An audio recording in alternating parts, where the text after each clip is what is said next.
NCL just dropped 3 more changes. And stick around to the end because I've got an update on that $10 cancellation fee from my last video. And NCL's response was pretty frustrating. If you haven't seen that video, it's linked in the description below. But NCL wasn't done making changes, including to the beloved Freestyle Daily. Hi, it's Brian. Welcome to the Independent Cruiser. First, they shrank it, and now the Freestyle Daily will no longer be delivered to your room in paper form. They want you to access it through the app. Now, for those of us paper lovers, this is a big change, and one I'm not super happy about. You can still get the Freestyle Daily in paper form, but you have to go to guest services and pick one up. So you will no longer come back to your room at the end of the evening and find the next day's paper Freestyle Daily for you to plot and plan and highlight like I like to do. Now, I'm someone of that generation that just likes a paper copy. So I will be going to guest services and getting my paper copy of the Freestyle Daily, but I actually find having the Freestyle Daily on the app quite helpful. I like both. What camp do you fall in? Are you going to be lined up with me at guest services picking up your paper Freestyle Daily, or is the app just fine with you? So drop down in the comments what you think about this change to the Freestyle Daily. Now, the second change is a little more controversial, it seems. NCL is implementing a $5 fee for any second entree in the main dining room.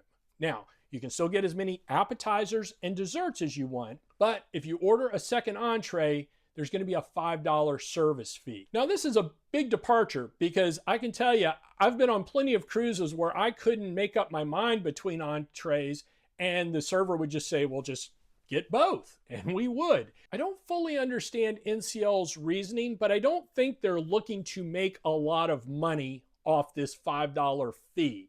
Rather, I think it is about reducing food waste and cost management. Let me know in the comments what you think about this $5 fee. Now, before we go to tip number 3, I do want to say, if you're finding value in this video, if you like NCL news and tips, and you like exploring ports on your own, please consider hitting that subscribe button. So tip number 3 is a very positive move, and that is NCL is allowing status recognition across all 3 of their brands. So whatever status you have on one of their 3 brands, Norwegian Cruise Lines, Oceania, or Regent Seven Seas, applies across all brands now. Now, I understand it's not automatic. So if you're a Platinum on NCL and you're taking a Regent cruise, you're going to have to do something to transfer that status over to Regent.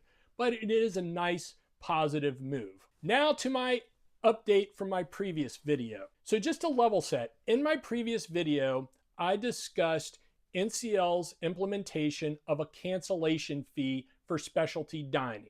And the new rules are, if you cancel or modify the size of your party within 2 hours of your reservation, or you show up for your reservation more than 15 minutes late, you will incur a $10 per person penalty.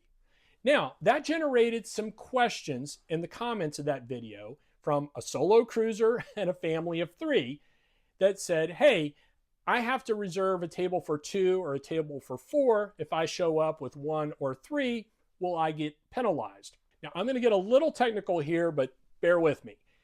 When you go online to make a specialty dining reservation for your upcoming cruise on either the app or on your PC, the only options you are given for party size are 2, 4, 6, and 8, because that's how tables are set up. In the past, my family of 3, this is what we have always done. We've booked a table for 4, we show up with 3, no big deal. I just assumed this practice would continue. I contacted NCL and posed this very question.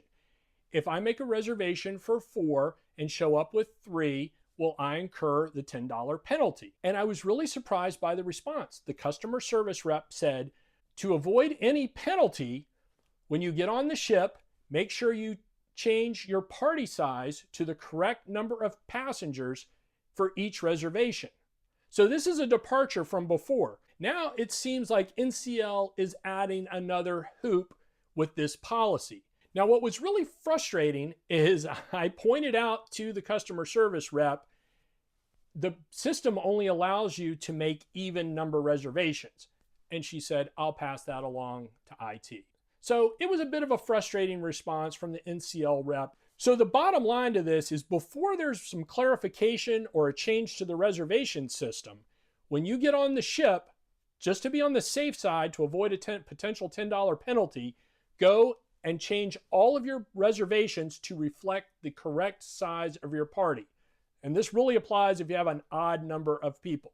Now, I actually don't have a problem with this penalty, but I'm not crazy about the way this piece of it has been implemented. So again, let me know your thoughts in the comments, what you think about this. And if you've got an even number of people in your party, this is not going to impact you. It's those of us who travel either solo or with an odd number of people in our reservation. I hope you found this helpful. Please, if you have any questions at all, drop them in the comments. And if you found use in this video, please consider subscribing to the channel. Thanks so much.